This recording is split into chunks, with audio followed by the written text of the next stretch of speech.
The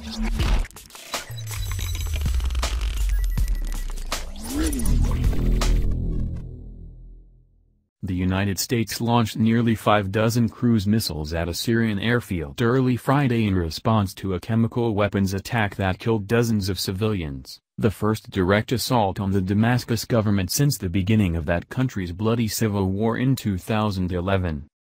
It is in the vital national security interest of the United States to prevent and deter the spread and use of deadly chemical weapons, President Donald Trump said in a statement.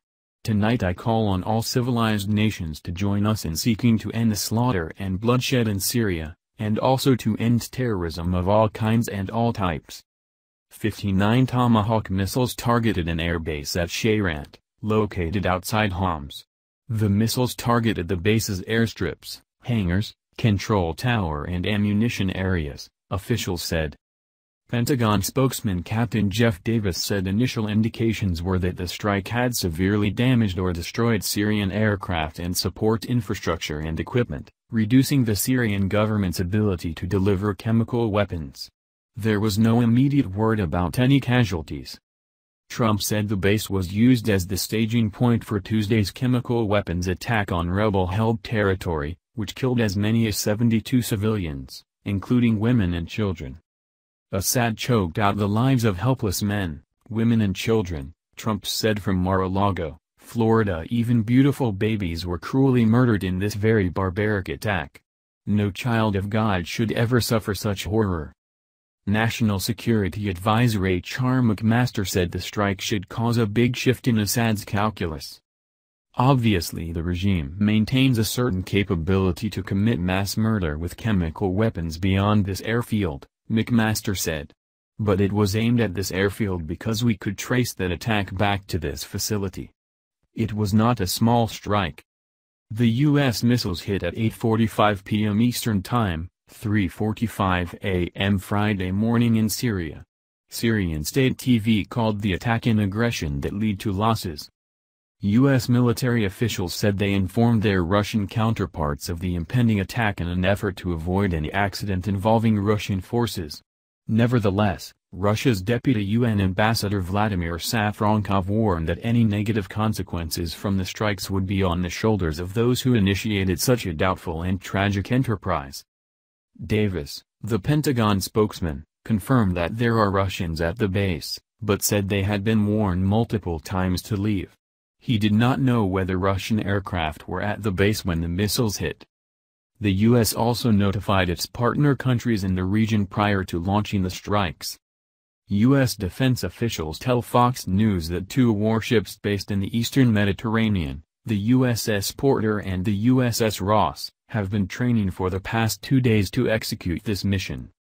Our forward-deployed ships give us the capability to quickly respond to threats, said a Navy official. These strikes in Syria are a perfect example. This is why we're there.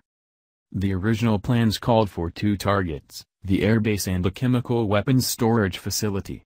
However, Pentagon planners decided late Thursday to target just the airbase.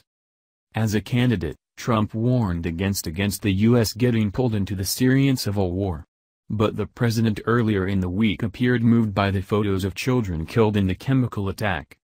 I think what happened in Syria is one of the truly egregious crimes and shouldn't have happened and it shouldn't be allowed to happen, Trump told reporters traveling on Air Force One to Florida earlier, where he was holding a 2-day summit with Chinese President Xi Jinping.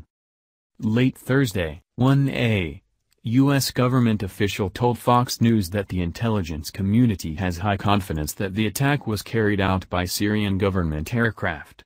The official said the analysis was consistent with eyewitness reports that fixed-wing aircraft launched the strike.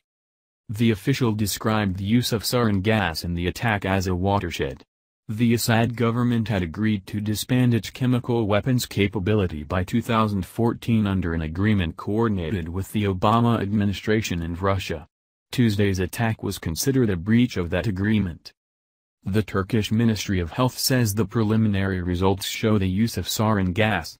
Sarin is a colorless, odorless liquid and is highly volatile while moving from its liquid state to a gas.